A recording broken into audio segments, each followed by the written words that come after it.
Y'all, tell me why this dude told me to meet him at Osaka's at 6. And so, like, 6:10, I'm like, I'm on my way, but he never texts back. And I get here, he's nowhere to be found. It's 6:50. So the date was for 6 p.m. and you left your house at 6:10. That's already disrespecting him.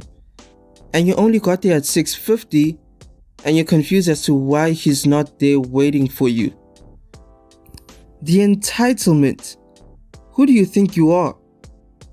You expected him to wait 50 minutes for you to show up to a date in which he would probably have to pay for, and he would have to engage in conversation with you and come up with things to say and try to impress you.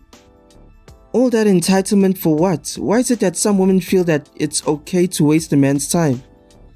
If you're not willing to respect his time on the first date, then clearly you have no interest in him and he should just move on. He did the right thing.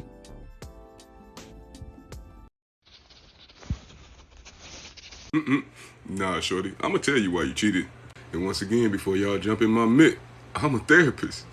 You cheated because you did not have the ovarian fortitude to say to this man that he was not meeting your needs of masculinity based upon your piss-poor internalized conceptualization of masculinity, which is probably closer to aggression and violence than you would like to admit for yourself. But instead of telling him, you then instead went to go assert your ego in another person's space in order for you to feel better about yourself. Not only that, you probably got some internal issues dealing with, accepting healthy patterns of love. So you sought out an unhealthy relationship in order to affirm within yourself what it is that you believe about yourself, which is probably, I don't deserve this type of love. So then you attach yourself to a man who's more masculine but less emotionally available, and you end up getting stomped in the chest. And then we turn around and invalidate brothers who go through this type of trauma. Sickening. Why did you leave a 6-year relationship? I left a 6-year relationship because after 6 years, I was tired of asking, take me on a date. Let's go out. I look pretty. Let's do something. This guy worked the whole time we were together and it's fine. But like,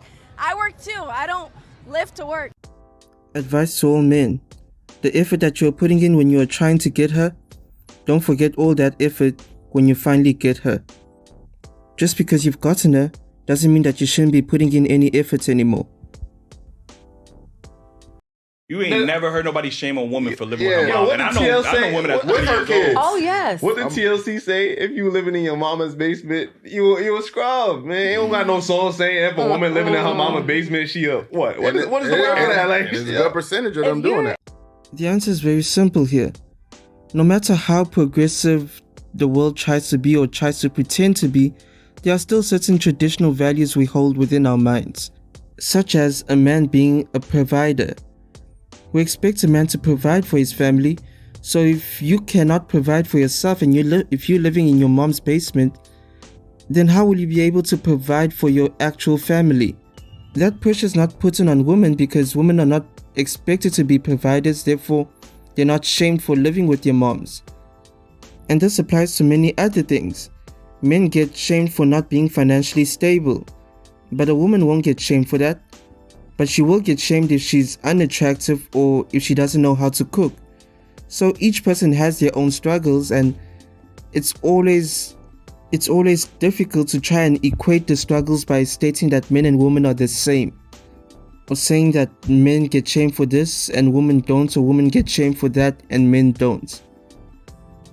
And what's most interesting about this is that the women who are always anti-patriarchy and anti-misogyny will be the biggest upholders of it, because this is an example of what they'd call patriarchy.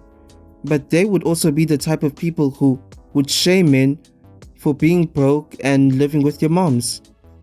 Interesting. Checking guys we invite over from Hinge that say they're 6 foot.